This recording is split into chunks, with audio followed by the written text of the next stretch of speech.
A tanker carrying 1.4 million litres of oil has capsized off Manila Bay in the Philippines. Strong currents are causing the spill to spread quickly.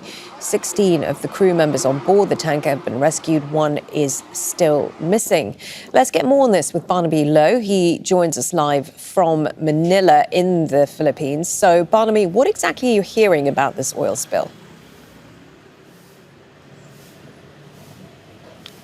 Right, so a tanker carrying 1.4 million liters of industrial fuel sank off the coast of Bataan early hours of Thursday.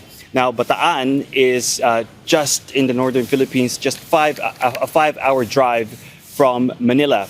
And according to the surviving crew members, 16 of them, 16 out of 17, they encountered rough sea conditions, and that is why the tanker capsized. Now, this information just in from the Philippine Coast Guard. They've quickly launched a search and rescue mission after they received mayday from the crew.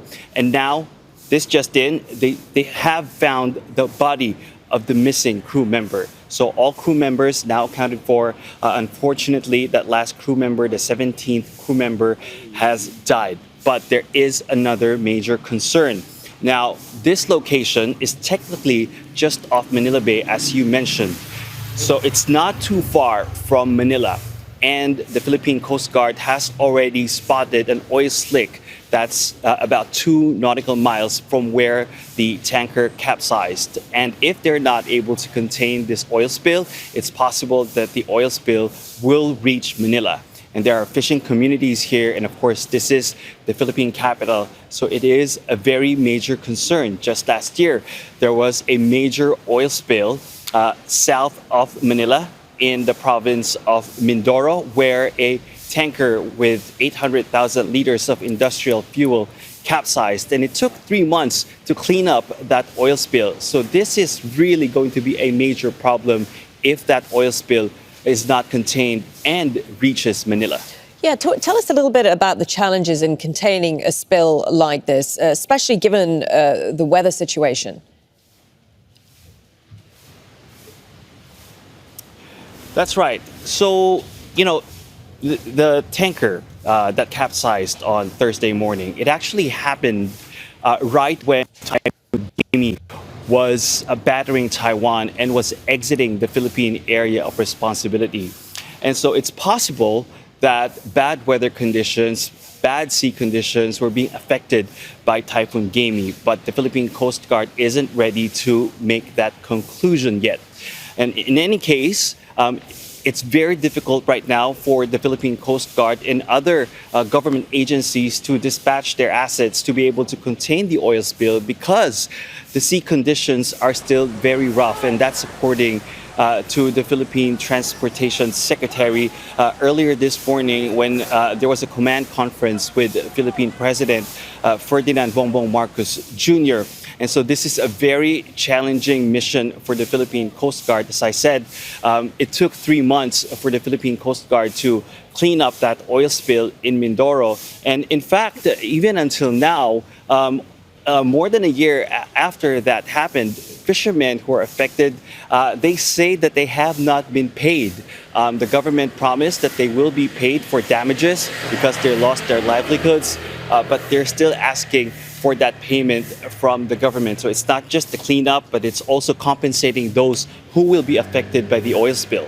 Okay, thank you for that, Barnaby with that update from Manila. Let's get more on this with Lea Guerrero. She is the Greenpeace Philippines country director. She joins us now from Manila. Lea, so according to one aerial survey so far, this oil slick stretches several kilometers. What sort of an impact can an oil spill of this size cause if it's not cleared up as soon as possible?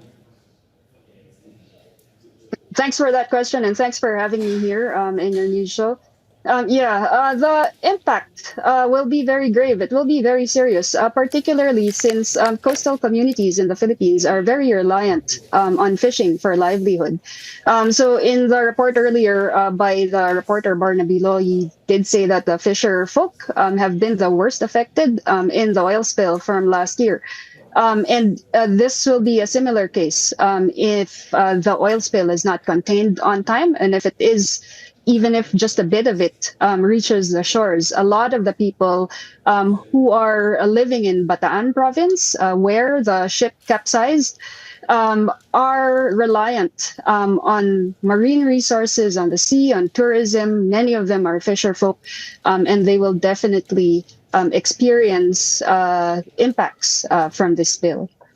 And how difficult, what are the challenges involved in clearing up an oil spill like this? I mean, you're talking about the impacts from an oil spill from months ago, and the repercussions are still being felt right now. Mm-hmm. I think it's fair to say that oil spills really leave permanent damage to the marine environment and to communities that depend on a healthy marine environment. So even if, for example, an oil spill has been declared clear, there are portions of the sea which never really recover. A lot of the cleaning and the clearing that we see are really the visible effects, the visible signs of the spill. But a lot of it is happening under the water, where these chemicals are affecting marine life and so forth. And if you look at that, the impact of an oil spill against the current changes, the climate crisis that's happening in the Philippines, for example, fisher folk having a hard time with fish catch because of the dwindling numbers of fish, because of warming of the seas, the dying of coral reefs. All of these acting together is really making life difficult for coastal communities. So that if we say, how long will the impact last? Until when will it be cleaned and so forth? It's not really just the cleaning or the cleaning of the oil spill that we're talking about. It's really the compounding effects on communities that are reliant on a healthy marine environment. Okay, thank you, Lea. Thank you for talking to us on Al Jazeera. Lea Guerrero from Greenpeace there in Manila. Make sure to subscribe to our channel to get the latest news from Al Jazeera.